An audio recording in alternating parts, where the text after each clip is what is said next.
আসসালামু আলাইকুম। Cooking with me channel থেকে আপনাদেরকে স্বাগতম। আমি একটি আমের পিউরি নিয়েছি। অবশ্যই ছেঁকে নেবেন। আমি এখানে একটা হাঁড়িতে ১ বাটি আম দিয়েছি একটি আমের। আমি এখানে 1/3 কাপ চিনি দিয়েছি। ১ চামচ আগার আগার পাউডার দিয়েছি। ভালো করে মিশিয়ে এবার ভালো করে আমি ২-৩ জাল দিয়ে আমি এটিকে একটা বাটিতে ছেঁকে নিয়ে নিয়েছি। আরেকটি হাঁড়িতে আমি দুধ দিয়ে তার মধ্যে 1/3 কাপ চিনি দিয়ে আগার আগার পাউডার ১ চামচ দিয়েছি। এবার এই জেলো যেটা করেছি সেটাকে আমি ভালো করে কেটে নিয়েছি।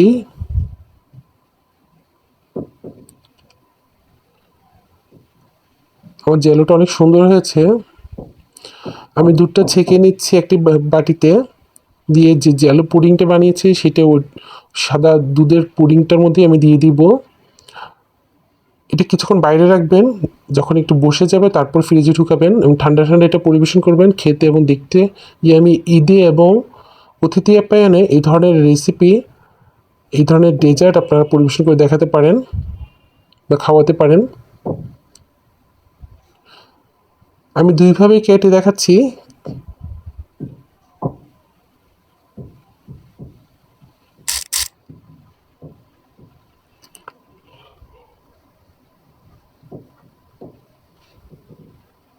একটা বরফি আকারে আর একটা লম্বা স্লাইস আকারে কেটেছি।